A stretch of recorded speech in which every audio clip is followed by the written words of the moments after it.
more anxious or crying more or more aggressive. So relationships are impacted by energy.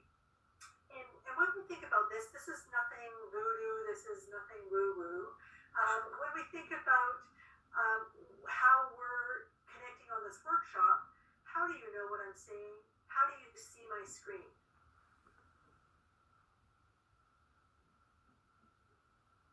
Any ideas? How does the information from Powell River get to you? Through devices? Yeah, but how is it, because our devices aren't connected, right? Yeah. How does it get from here to there? Internet. And again, that it's not connected to anything. What is it that gets that information?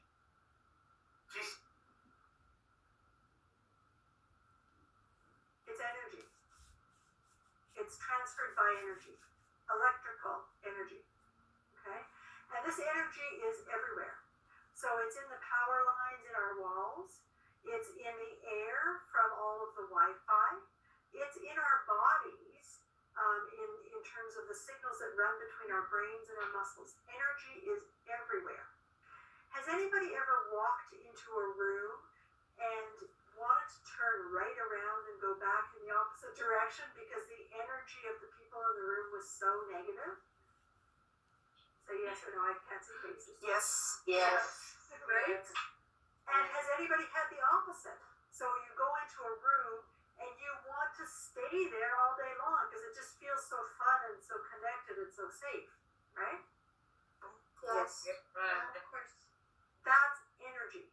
And when we understand that, we can do something about it, right? Our bodies are based on this model.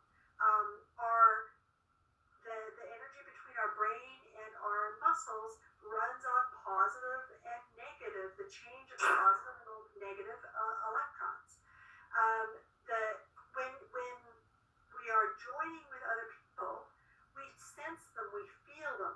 When somebody walks into a room, we know whether they're happy or they're sad or there's something off about them. We sense that, we feel it. It's the energy that radiates off them. So this is a really nice, fun game to play with the kids.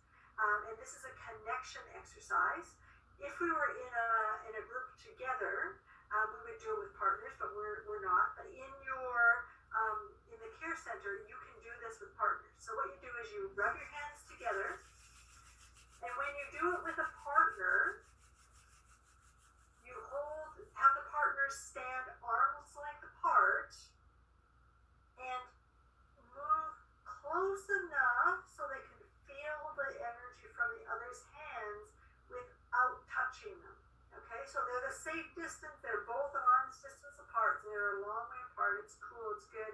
They're not going to touch each other, they're just going to feel the energy from each other. And you can do that with your own hands. So rub your hands together, close your eyes, and bring your hands towards each other, and stop when you feel the energy from your other hand. Right? And everybody will have a different distance that they find. So that's a fun connecting exercise. Knowing that the energy that you bring with you will impact how everybody feels and how safe they are. And knowing that by creating a positive energy wherever you are, will create a connected feeling with those around you.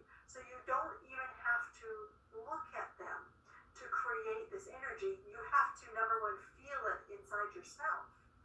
So if you've got something really crummy going on before you come to care for the kids, you want to take time before you come in to really connect with your energy, check your energy, and then shift it so you're coming in with something that feels supportive and safe. If you're stressed when you come into a care center, then the kids are going to feel that stress, and it's not going to feel safe. Their behaviors are going to regress. There's going to be more behaviors. There's going to be more times when you have to get closer to to these kids. So if everybody's feeling calmer, the kids will follow your lead much better. They won't be flinging themselves down. They won't be touching others. They'll be following directions better. If they're stressed, if they feel stress, they're going to be much more apt to be rolling around on the floor, touching others, stop touching others, trying to glom onto you. So the risks of that getting too close are going to be much higher if there is stress. So again, checking your energy. Now it doesn't mean that if you've had a really rough morning, that you come in and say, hey, everything's the best day of my life. You can say, I've had a really rough morning, so I'm kind of tired right now, or I may not seem myself, but it is so great to see you. I love your red shirt, right? So you shift that energy so that it is supportive energy. You acknowledge that, you may not be your total self, so you set it up. It's not your fault, little one. That I'm like this. I came like this. And then you make that connection with them. You acknowledge where you're at, and then you shift that energy to one that's supportive and one that's going to be much more secure and less stressful for everybody. Okay. Energy flows where attention goes. So this is just such a great picture for this day and age right now, because somebody's distracted. That mom is distracted. Well, what are the kids all trying to do? Yeah, absolutely, right? The mom's attention is focused on their computer and the phone and whatever. Well, the kids are all right there wanting that attention, doing whatever they can to get that attention. So if the attention is focused on the kids, if you're doing something together, then what's going to happen is that the kids are going to be much more engaged. So always creating a group opportunity makes it much easier. If you look in the first picture, the kids are kind of all over the mom, right? In the second picture, there's a distance between them. And that's something that can be supported much easier when you're doing things together, because they're interested in the project. Everybody's interested in the project, as opposed to them, again, wanting to get close. I need that attention, I need that attention, I need that attention.